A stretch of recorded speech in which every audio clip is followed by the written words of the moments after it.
하나님의 말씀은 데살로니가전서 1장 1절부터 10절까지 말씀입니다. 마지막 절은 합독합니다. 바울과 실루아노와 디모데는 하나님 아버지와 주 예수 그리스도 안에 있는 데살로니가인의 교회에 편지하노니 은혜와 평강이 너희에게 있을지어다. 우리가 너희 무리를 인하여 항상 하나님께 감사하고 기도할 때 너희를 말함은 너희의 믿음의 역사와 사랑의 수고와 우리 주 예수 그리스도에 대한 소망의 인내를 우리 하나님 아버지 앞에서 쉬지 않고 기억함이니 하나님의 사랑하심을 받은 형제들아 너희를 택하심을 아노라. 이는 우리 복음이 말로만 너희에게 이른 것이 아니라 오직 능력과 성령과 큰 확신으로 된 것이니 우리가 너희 가운데서 너희를 위하여 어떠한 사람이 된 것은 너희 아는 바와 같음이라. 또 너희는 많은 환난 가운데서 성령의 기쁨으로 도를 받아 우리와 주를 본받은 자가 되었으니 그러므로 너희가 마게도냐와 아가야 모든 믿는 자의 본이 되었는지라. 주의 말씀이 너희에게로부터 마게도냐와 아가야에만 들릴 뿐 아니라 하나님을 향하는 너희 믿음의 소문이 각처에 퍼진 고로 우리는 아무 말도 할 것이 없노라. 저희가 우리에 대하여 스스로 고하기를 우리가 어떻게 너희 가운데 들어간 것과 너희가 어떻게 우상을 버리고 하나님께로 돌아와서 사시고 참되신 하나님을 섬기며 또 죽은 자들 가운데서 다시 살리신 그의 아들이 하늘로부터 강림하심을 기다린다고 말하니 이는 장래 노하심에서 우리를 건지시는 예수시니라. 아멘. 기도하겠습니다. 벌써 2월 마지막 주일입니다. 거룩하신 하나님 아버지, 세월이 참 빠르게 흐르고 있습니다. 세월을 아끼라 말씀하고 계신데 과연 우리는 어떠한지 한번 돌아보게 하시고 정녕 주께서 맡겨주신 그야말로 소중한 사명을 잘 감당하며 살아가는 지혜로운 믿음의 주인공들이 다 되게 하여 주시옵소서. 수많은 교회들이 있는데 정말 하나님께서 기뻐하시는 교회는 어떠한 모양인가 하는 것을 다시 한번 말씀을 통하여 우리가 살펴보기 원하며 또한 깨닫기를 원하며 아울러 결단하기를 원합니다. 전하는 자나 듣는 자 다 함께 큰 은혜 있기를 간절히 소망하옵고 우리 구주 예수 그리스도의 이름으로 감사하며 기도하옵나이다. 아멘. 데살로니가 교회, 그 교회가 가지고 있는 특성이 사실은 모든 교회의 특성이 되어야 마땅합니다. 근데 오늘날 수많은 교회가 있는데 진짜 교회가 있고 가짜 교회가 있어요. 다른 말로 바꿔 말하면 무늬만 교회인 그런 경우가 적지 않습니다. 그래서 오늘 말씀을 통해서 제가 지금 언급하고 있는 교회는 단순히 유형교회를 얘기하는 것이 아니고요, 우리 무형교회를 말씀하고 있는 겁니다. 교회는 아름답고 웅장한 건물을 가리키는 것이 아니거든요. 주님의 몸을 말하고 있는 겁니다. 참 포도나무는 뿌리로부터 가지와 줄기와 잎과 꽃과 열매가 똑같은 성분을 갖고 있습니다. 참 포도나무의 성분을 동일하게 지니고 있거든요. 그러니까 주님의 몸이라 하면 머리 대신 그리스도의 특성이 그대로 그 몸에 나타나야 마땅한 겁니다. 그렇기 때문에 과연 나는 어떠한가? 오늘 본문을 통해서 데살로니가 교회가 어떻게 탄생된 것인가 하는 것을 사도 바울이 언급하고 있거든요.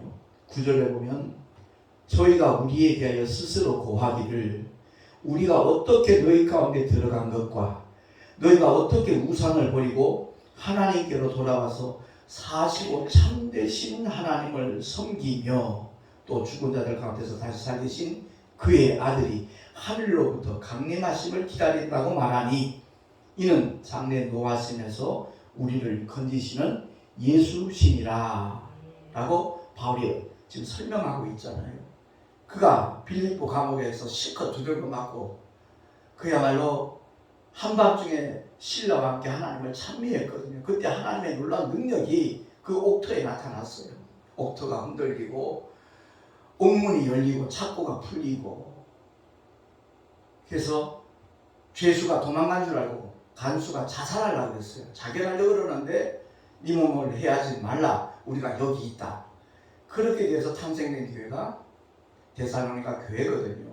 이리로 와서 우리를 도우라 라고 환상 중에 하나님께서 이끄셨는데, 그래서 탄생된 교회인데, 우리가 어떻게 너희에게 들어간 것과 어떻게 그 교회가 탄생된 것에 대해서 너희가 잘 아는 바와 같다 라고 설명하면서 바울이 가장 중요시하는 것은 죽은 자들 가운데 다시 살리신 그의 아들이 하늘로부터 강림하심을 기다린다고 말하니 주의 재림을 기다린다는 거죠. 오늘날 현대교회는 주의 재림에 대해서 굉장히 무디어져 있어요. 마치 주의 재림은 있을 수 없는 일처럼 간주하는 그런 교인들도 없잖아 많이 있거든요. 주의 다시 오심을 정말 믿음으로 기다리는 저와 여러분 되시길 예수 이름으로 부탁합니다. 단순히 기다리는 것이 아니라 신부로 단장돼야지요. 신랑 되신 예수가 다시 오실 때 정말 신부로 아름답게 단장된 교회로는 얼마나 복된 교회인가 하는 것을 확인하게 될 것입니다. 우리 모두가 다 정말 주님의 재림을 사모하고 믿음으로 인내하며 준비하며 기다릴 수 있는 하나님의 사람들이 되십시다. 오늘날 우리 한국교회 최대 50대 교회가 30몇 개가 우리 한국 땅에 있다는 말씀을 지난번에 한번 언급한 적이 있지요. 넌센스예요. 요한복음 2장 19절 22절 말씀 우리 한번 주보에 나와 있으니까 합독을 하겠습니다. 시작. 너희가 이 성전을 헐라 내가 사흘 동안에 일으키리라. 그러나 예수는 성전된 자기 육체를 가리켜 말씀하신 것이라. 죽은 자 가운데서 살아나신 후에야 제자들이 이 말씀하신 것을 기억하고 성경과 및 예수의 하신 말씀을 믿었더라. 아멘. 46년 된 성전을 어떻게 사흘 만에 일으킬 수 있겠는가 라고 그 당시 많은 유대인들이 의아해했거든요.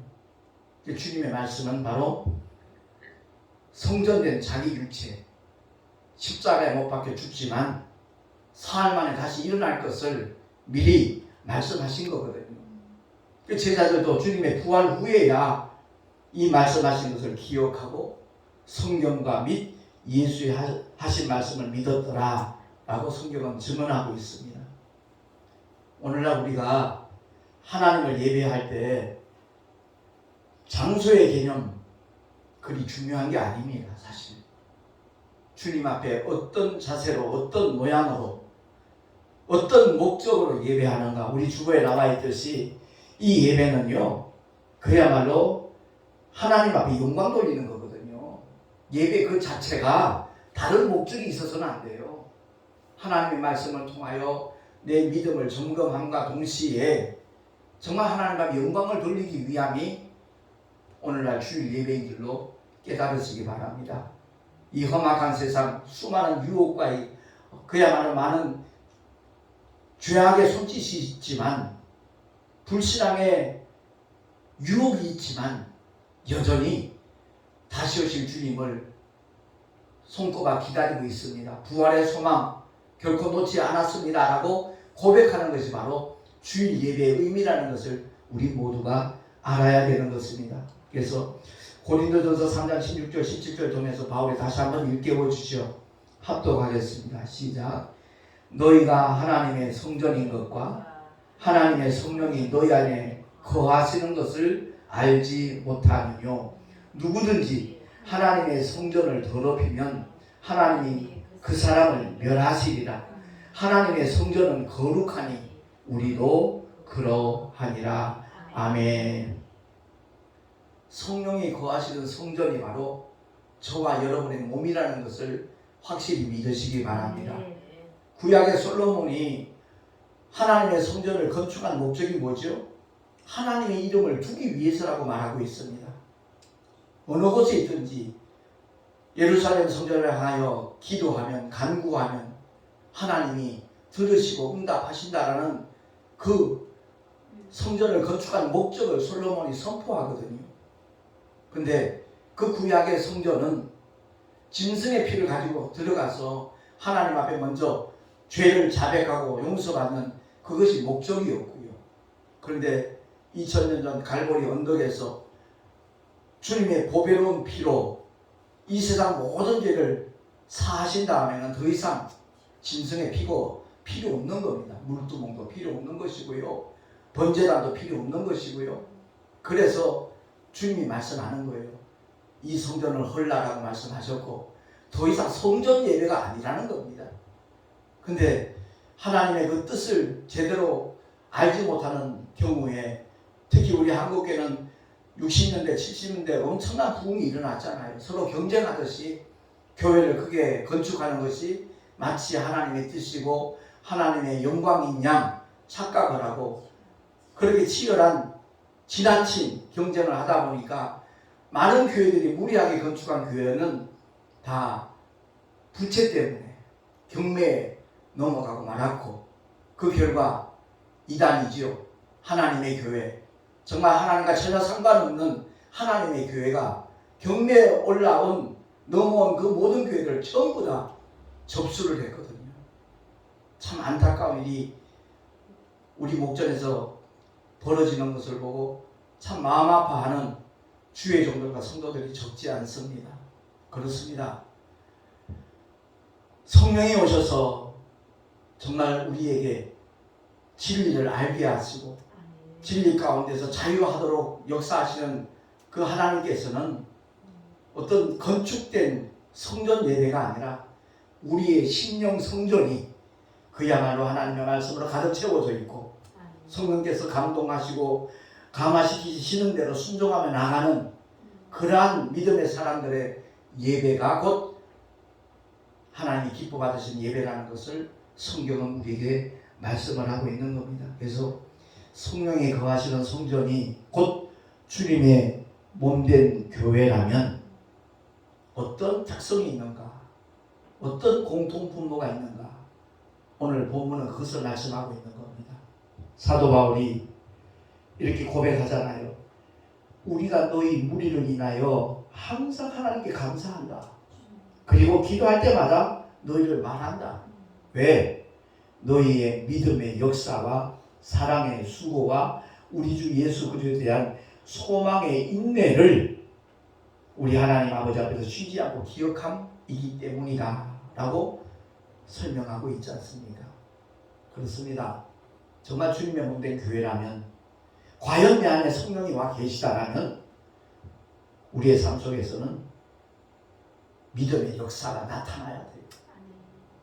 믿음의 역사가 나타나지 않는다면 그건 착각이라는 거죠. 하나님을 향한 신앙이 아니라 자기 신념에 불과할 수 있다는 것을 말씀을 하고 있는 겁니다. 사도 바울이 복음을 전하면서 가장 두려워했던 게 뭐죠? 성령의 나타나심이 없을까?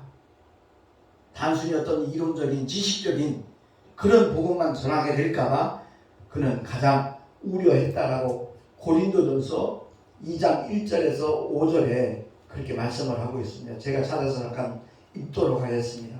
고린도전서 2장 1절부터 5절까지입니다. 형제들아, 내가 너희에게 나가 하나님의 증거를 전할 때에 말과 지혜의 아름다운 것으로 아니하였나니 내가 너희 중에서 예수 그리스도와 그의 십자가에 못 박히신 것 외에는 아무것도 알지 아니하기로 작정하였습니다. 내가 너희 가운데 거할 때 약하며 두려워하며 심히 떨었노라. 왜? 내 말과 내 전도함이 지혜에 권하는 말로 하지 아니하고 다만 성령의 나타남과 능력으로 하여 너희 믿음이 사람의 지혜에 있지 아니하고 다만 하나님의 능력에 있게 하려 하였노라. 아멘. 그렇습니다. 교회 성장학의 권위자라고 하는 피터 와그너 박사는 해외 선교사로 나갈 때 성령의 능력이 나타나지 않는다면, 귀신을 쫓아내고 병든 자를 고치는 그 증거가 보여지지 않는다면 제발 선교사로 가지 마십시오 라고 피터 와그너 박사는 말씀했거든요. 그렇습니다. 단순히 이론만 풍성하고 어떤 교리적인 지식만 전한다면 선교사로서의 자격이 없다는 겁니다. 주님이 함께 하시는 믿음의 증거가 믿음의 역사로 나타나야만 하나님이 기뻐하신다는 거죠. 사도 바울이 자기가 너무나 부족하고 연약한 자라고 말하지만 빌립보 교회를 향하여 말씀하잖아요. 4장 13절에 내게 능력 주시는 자 안에서 내가 모든 것을 할 수 있느니라. 아멘. 나는 못해요. 그러나 내게 능력 주시는 자 안에서는 내가 모든 것을 할 수 있다. 이 고백이 저와 여러분의 고백이 될 수 있기를 예수 이름으로 축원합니다.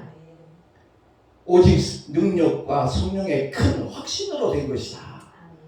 너희 아는 바와 같다. 사도 바울이 그렇게 데살로니가 교회 성도들에게 고백을 하고 있는 겁니다. 두 번째는 정말 주님의 몸된 교회라면 사랑의 수고가 있어야 되는 겁니다. 오늘 이 사랑의 수고가 많지 않아요. 찾아보기 힘들어요. 그 증거가 뭐죠? 코로나 3년 동안에 개척교회 10,000개가 없어졌어요. 사랑의 수고가 없으니까 그렇습니다. 십자가 없이는 부활의 영광도 없다라는 것을 말로는 고백하잖아요. No cross, no crown. 십자가 없이는 면류관 없다라는 고백은 하지만 하나의 구호예요. 이론이 사랑의 수고가 수반되는 그런 믿음의 삶을 살 수 있는 저와 여러분이 되십시다. 고린도 후서 8장 3절에 주보에 나와 있으니까 합독합니다. 시작. 내가 증거하노니 저희가 힘대로 할 뿐 아니라 힘에 지나도록 자원하여 이 은혜와 선거 섬기는 일에 참여함에 대하여. 아멘. 사도 바울이 고린도 교회 성도들이 무엇을 말하는 거 아니? 예루살렘에 큰 기근이 있었어요. 굶어 죽는 사람들이 많이 생겼어요. 그때 바로 데살로니가 교회에서 그 일에 동참을 했는데 그들이 섬긴 그 모습은 힘대로 한 게 아니라는 거죠. 힘에 지나도록 했다는 거죠. 그 사랑의 수고가 얼마나 아름다운 것인가 거기에 대해서 언급하는 겁니다.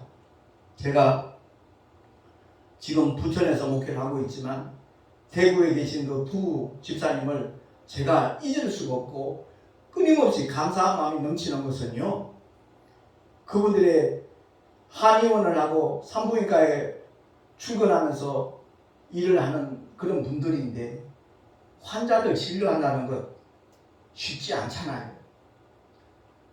모든 직업이 그렇습니다. 사람을 주로 상대하는 직업은 굉장히 어렵고 힘듭니다. 근데 저희가 대구에서도 그랬지만 부천으로 오고 난 다음에도 교회 운영비를 그 집사님 부부가 다 전담을 해요. 정말 어렵게 일해서 얻은 수익을 가지고 하나님께서 맡겨주신 사명을 감당하는 일에 동참하겠다는 거죠. 섬기겠다는 거죠. 복음이 전파되는 일에 물질로 인해서 교회가 문 닫는 일이 없기를 바라는 마음으로 적지 않은 돈이에요. 사실 보통 일반인들이 생각 못하는 금액을 매달 이렇게 헌금을 하시는 거예요. 교회 운영비를 충족하고 남을 만큼 기도할 때마다 그분들을 잊을 수가 없죠. 이렇게 사랑의 수고라고 하는 것 얼마나 아름다운 것인가. 최근에 만난 윈더 메이커스라는 찬양 선교단체가 있어요. 그 대표 되신 목사님이 한사람 목사님인데 우리 동성교회에 가입을 했어요. 그 목사님한테 어서 연락이 왔어요. 목사님 전도할 때 택시 손님들에게 많은 건 아니지만 천혜향이라는 그 귤보다 훨씬 더 고급스러운 과일이 있어요. 제주도 특산물이죠. 그것을 1개 내지 2개씩 주면서 전단지를 주면 아마 훨씬 더 반응이 좋을 겁니다. 하고서는 20kg 되는 박스 한 박스를 마련을 해 주신 거예요. 그리고 목사님 부부가 아무튼 복음을 위해서 열심히 헌신하고 있으니까 두 분이 드시라고 또 레드향이라는 걸 택배로 또 보내셨다는 거예요. 받아 먹어서가 아니고요. 정말 하나님의 뜻을 이루나가는 일에 동참하겠다라고 하는 그 심령이 얼마나 고맙고 사랑스러운지 몰라요. 사실 이달 28일에서 3월 1일 1박 2일 동안 저쪽 강화도에 있는 갈매산 금식 기도원이 있거든요. 거기서 자체 수련회를 한다고 연락을 받았는데 소식을 들었는데 공교롭게도 저희는 또 각 교단장 부부가 세미나가 있어요. 그리고 3월 1일 날 여의도 순복음교회에서 3일째 기념 예배가 있어요. 거기에 또 제가 기도로 순서를 맡았기 때문에 빠질 수가 없잖아요. 그래서 너무 미안한 마음에 헌금만 조금 보냈어요. 그들이 하나님의 영광을 위해서 찬양 선교팀으로 이렇게 결정된 지 숙년이 된 모양이에요. 이제 보다 더 활발하게 활동하기 위해서 우리 교단, 우리 노회에 가입을 했거든요. 그래서 아무튼 그 마음의 흐름이라는 게 느껴지잖아요. 숨기고자 하는 사랑의 수고, 그것이 하나님을 기쁘시게 하는 우리의 모습이라는 것을 기억을 하고, 정말 복음이 전파되는 일에 해외에 나가 있는 선교사님들, 요즘 터키 지진 때문에 참 많은 어려움을 겪고 있는 선교사님들 터키 땅에 있거든요. 제가 17일간 단기 선교 갔을 때 만났던 그 선교사님들 중에 아다나 쪽에 계신 선교사님은 건물이 붕괴되진 않았는데 금이 갔기 때문에 다른 지역으로 이렇게 피신을 했다는 소식을 들었어요. 그들에게 힘이 돼 주셔야 되는데 그러지 못하는 현실이 무척 안타깝기도 하고, 더더구나 총회장이 되고 나니까 총회 행사에 내가 어느 정도 기여를 해야 되겠다는 마음으로 사실 요즘 좀 무리하게 택시 전도를 하고 있는데, 아무튼 우리의 그 모든 수고들이 하나님의 뜻이 이루어지는 일에 연관이 되는 수고라면 그 수고는 결코 하나님의 상을 잃지 않을 줄로 믿습니다. 힘들고 어려워도 동참하는 그 자세와 모습, 하나님이 기뻐하시는 믿음의 모양새라는 것을 우리가 기억을 하고, 사랑의 수고를 아끼지 않는 우리 모두가 될 수 있기를 예수 이름으로 축원합니다. 사실 지역마다 큰 교회들이 있어요. 그 교회들이 그 지역 사회에 있는 작은 교회들 조금만 케어만 해도 문 닫는 일이 아마 없었을 겁니다. 교회 신문에 1만 교회가 사라졌다는 그 소식이 보도됐을 때 그것을 보는 우리의 마음은 참 너무나 찢어지듯 아프거든요. 양과 염소의 비유를 목사님들이 설교를 할 때 성도들에게 국한된 설교를 해요. 당연히 성도들도 정말 힘들고 어려운 이웃들을 돌아보고 살피는 거 마땅하지요. 그러나 주님이 하신 그 양과 염소의 비유의 말씀은 개인에 대하여 말씀하신 것만이 아니라 오늘날 현대교회를 향하여 하신 말씀이라는 것을 기억을 해야 돼요. 굶주리고 목말랐을 때 먹이고 마시고 옥에 갇혔을 때 돌아보는 그것이 바로 주님께 한 것이라고 주님이 일러주셨잖아요. 우리 주변에 힘들고 어려워하는 개척교회들 돌아볼 수 있는 그런 마음만 있더라면 안타까운 소식은 아마 전하여지지 않았어도 되었을 것이라는 생각이 듭니다. 아무튼 믿음의 역사가 있어야 되고 사랑의 수고가 끊이지 않아야 된다는 것 기억하고, 세 번째 데살로니가 교회의 특성은 소망의 인내입니다. 세상의 소망은 사실 일시적인 거예요. 영원할 수 없는 거예요. 그런 소망도 그 소망이 이루어지기까지 인내하지 않는다라면 그 소망을 경험하지 못할 겁니다. 얻을 수 없을 겁니다. 하물며 영원한 하나님의 소망이죠. 베드로전서 1장 3절 4절 말씀 합독을 하겠습니다. 시작. 찬송하리로다. 우리 주 예수 그리스도의 아버지 하나님이 그 많으신 긍휼대로 예수 그리스도의 죽은 자 가운데서 부활하심으로 말미암아 우리를 거듭나게 하사 산 소망이 있게 하시며 썩지 않고 더럽지 않고 쇠하지 아니하는 기업을 있게 하시나니 곧 너희를 위하여 하늘에 간직하신 것이라. 아멘. 한때 교회를 열심히 다니다가 중단하거나 포기한 사람들 어렵지 않게 만나게 되거든요.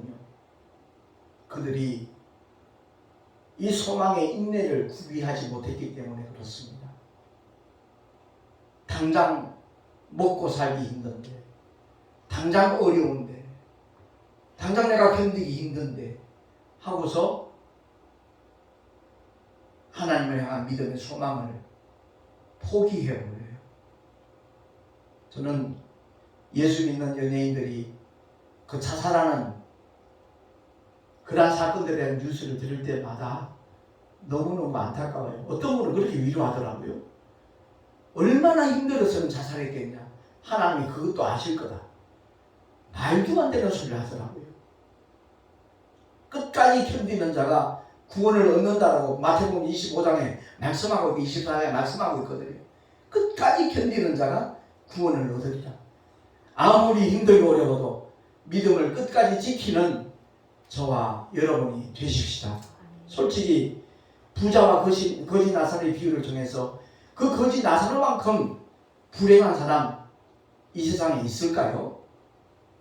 먹을 것이 없어서 당대 부자인 그 부잣집에 날마다 잔치를 합니다. 매일 파티를 벌립니다.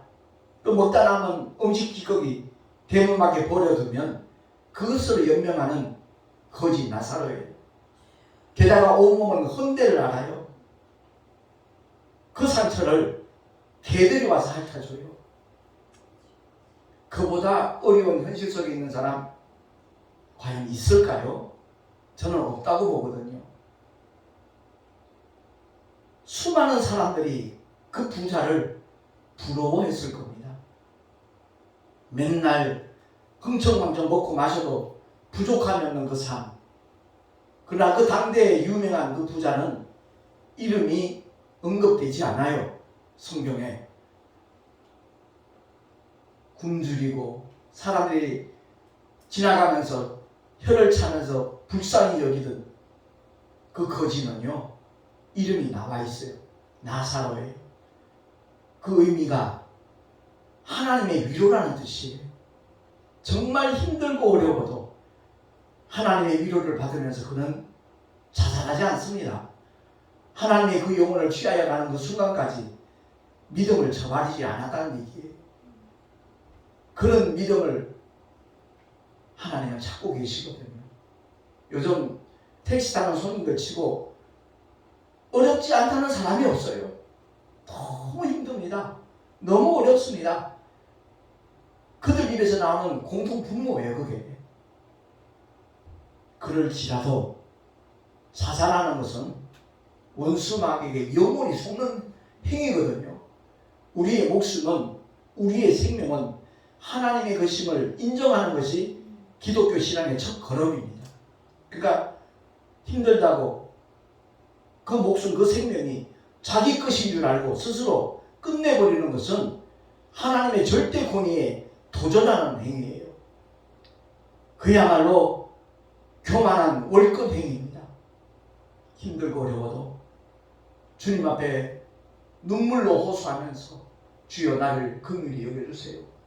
소경 거지 바디메오처럼 다윗의 자손 예수여 나를 불쌍히 여기소서. 기도하는 자들에게는 분명히 하나님의 위로가 있을 것이고 하나님의 놀라운 구원의 역사가 일어나게 될 줄로 믿습니다. 영원한 하늘의 산 소망, 그 소망은 끝까지 인내하며 견디는 자들의 몫이라는 것을 잊지 마시기를 예수 이름으로 부탁합니다. 그래서 오늘 본문을 통해서 우리가 기억해야 될 것은 데살로니가 교회의 그 믿음의 소문이 각처에 퍼졌다라고, 그래서 사도 바울은 할 말이 없다라고 그러잖아요. 너무 감사하다는 거죠. 우리 모두가 다 정말 이런 믿음의 특성을 소유하는 교회들이 되어서 지역 사회를 복음화시키고 우리 한국 땅을 복음화시키고 세계 정말 능력 있는 주님의 선교사들을 파송할 수 있는 그러한 한국 교회가 될 수 있기를 소망합니다. 그 일을 위해서 함께 기도하고 전도의 현장에 동참할 수 있는 하나님의 사람들이 되어진다면 주님이 우리 한국교회에 정말 축복하실 것이고 기쁘신 뜻대로 사용하여 주실 줄로 믿습니다. 제가 금년에 우리 교단에서 펼쳐나갈 행사 중에 지금 현재 가장 역점을 두고 있는 게 바로 3월 20일부터 22일까지 그 서천의 유스 호스텔에서 진행되는 전도부 집회거든요. 저는 정말 귀한 강사 목사님을 두 분을 섭외한 거예요. 제가 한국기독교 영풍회에서 13년간 활동하면서 알게 된 목사님이 그전에 이제 구리 시민교회 담임 목사님은 나성렬 목사님이신데 지금은 남양주시에 교회를 아름답게 건축해가지고 로덴나무 교회예요. 그 교회 목사님이 부흥사 활동을 아주 활발하게 하시는 분이에요. 근데 그 목사님이 제가 총회장 되고 난 다음에 연락이 왔어요. 목사님 필요하시면 언제든지 저 불러주세요. 사례비 같은 거 걱정하지 말고 제가 섬기겠습니다. 이런 말씀을 하기에 너무너무 고맙더라고요. 제가 먼저 부탁한 것도 아니고 그 목사님이 먼저, 그러니까 그분은 합동 측에서 그 합동 측 부흥사단체 대표회장도 지내셨던 분이고 영풍에서도 대표회장 지내셨던 그런 목사님이신데 그 말씀을 먼저 해주시니까 너무 고맙더라고요. 그렇다고 우리 교단에서 아니말로 강사로 오신 분에게 그렇게 대접할 수는 없는 것이고 최소한의 어떤 사례는 해야 되겠다는 마음을 갖고 있습니다만 너무 귀한 목사님을 강사로 초청하게 된 거예요. 그리고 재작년 겨울에 그 제주 목회자 컨퍼런스에서 만나게 된 이충보 목사님이라는 분이에요. 피종진 목사님이 총재로 있고 또 영풍에서 역시 활동하시던 김기성 목사님이 주관하는 그런 목회자 컨퍼런스이기 때문에 만사 제쳐놓고 우리 부부 여기에 동참합시다. 그래가지고 3박 4일간 제주도에서 너무나 큰 은혜도 받고 도전도 받고 참 귀한 추억이 됐는데 거기서 뵌 목사님이에요.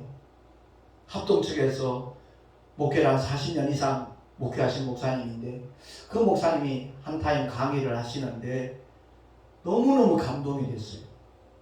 저 목사님의 영성과 인성을 정말 우리 교단 목사님들이 전부 다 본받았으면 좋겠다라는 마음이 들었던 것은 그 컨퍼런스 현장에 부목사님이 3분이나 따라왔어요.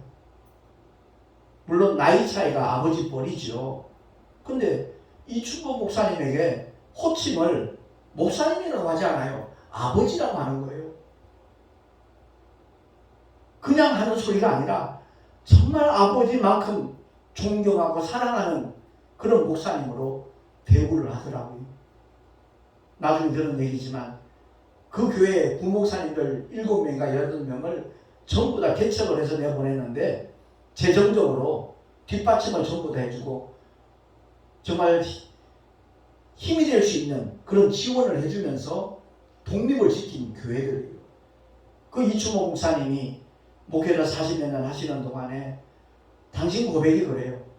당신이 직접 일선에 나가서 전도해 본 적은 없는데 하나님께서 어떤 뜻인지 몰랐지만 아무튼 매주 새로운 영혼들을 보내주셔서 은퇴할 무렵에는 그 4,000명이 넘는 주일학교 학생들까지 포함을 해서 그런 교회로 하나님이 성장을 시켜주시다는 말씀을 하더라고요. 그 목사님이 강의를 들으면서 그 목사님의 삶이 바로 그리스도의 향기를 풍기기 때문에 하나님이 그렇게 역사를 하신 거네요. 제가 그렇게 깨달았거든요. 그래서 그 목사님께 부탁을 드렸죠. 우리 교단 전도부 행사가 있는데 목사님 좀 특강을 좀 해달라고. 그랬더니 날짜가 언제냐 그래가지고 사실 3월 20일부터 22일까지 결정한 이유 중에 하나가 그 목사님이 그 주간에만 시간이 비어있다고 해서 그래서 결정을 한 거거든요. 바라기는 우리 교단이 그야말로 하나님이 기뻐하시는 전도에 앞장서는 그런 교단으로 자리매김하기를 원해서 정말 이 메시지에 동참하는 모든 분들이 합심해서 그렇게 동일하게 기도해 주시면 참으로 감사하겠습니다. 하나님의 영광을 위해서 주께서 맡겨주신 그 사명 감당을 위해서 아무튼 첫날은 제가 설교를 합니다마는 전체적인 어떤 방향 지시를 하려고 그래요. 하나님이 우리를 왜 택하여 부르셨는가, 그 이유와 목적을 상실한 목회자가 너무 많더라고요. 내가 너로 사람 낚는 어부 되게 하리라. 주님이 제자들을 부르신, 베드로와 요한을 부르신 목적이 바로 사람 낚는 어부예요. 그런데 낚시질 하지 않아요. 어망을 던지지 않아요. 고기 잡으려고 하질 않아요. 성도들에게만 맡겨요. 너무너무 잘못된 그런 모습들이 고쳐지지 않는다라면, 개혁되지 않는다라면 하나님이 기뻐하시는 교단은 찾아보기 힘든 그런 시대가 되고 말았거든요. 아무쪼록 주님이 맡겨주신 사명을 제대로 감당하려면 믿음의 역사가 있어야 되고, 사랑의 수고가 따라야 되고, 소망의 인내가 구비되어야 된다는 사실을 우리 모두가 기억을 하고 진짜 교회가 될 수 있기를 예수 이름으로 축원합니다. 기도하겠습니다. 하나님 아버지, 은혜를 감사합니다. 데살로니가 교회가 어떤 믿음의 모습을 가졌는가 하는가에 대해서 사도 바울의 메시지를 통해서 다시 한번 상고해 보았습니다. 우리 모두가 다 정말 이와 같은 특성을 가지고 주님 맡겨주신 사명을 감당할 수 있는 하나님의 사람들, 주님의 몸된 교회들이 되게 하여 주시옵소서. 우리 구주 예수 그리스도의 이름으로 감사하며 기도하옵나이다. 아멘. 교회 소식 주보를 참고하시기 바랍니다. 3월 9일 날 그 전도부 집회 장소인 서천 유스 호스텔에 현지 답사를 합니다. 총회 임원들과 전도부 임원들 그리고 노회장님들 함께 동행을 할 겁니다. 좋은 일기 하나님 주시기를 기도해 주시기 바라고, 안전하게 잘 현지 답사할 수 있도록 그렇게 기도해 주시면 고맙겠습니다. 그리고 그 전도 집회를 위한 준비 기도회 네 번째로 갖게 되는데 3월 10일 날 인천 시온교회 조영만 목사님이 심호하는 교회에서 그 시간을 갖도록 계획을 해뒀습니다. 역시 위에서 기도해 주시면 대단히 감사하겠습니다. 드린 예물 위하여 잠시 봉헌 기도하고 축도로 예배를 마치겠습니다. 살아계신 하나님 아버지, 이 땅에 오셔서 주의 말씀을 가르쳐 주시고 병든 자를 고쳐 주시고 하나님의 복음을 하늘 나라를 전파하신 그 일을 감당하신 주님께서 우리에게 그 일을 또한 위임하시고 맡겨주셨습니다. 하나님 아버지, 그 일을 감당하는데 필요한 것이 또한 물질이기에 예배하면서 11조와 헌물을 주님 앞에 드렸습니다. 거룩하신 하나님 아버지, 기쁘시게 연락하여 주시고 주님의 뜻대로 쓰임받는 헌물이 되게 하여 주시옵소서.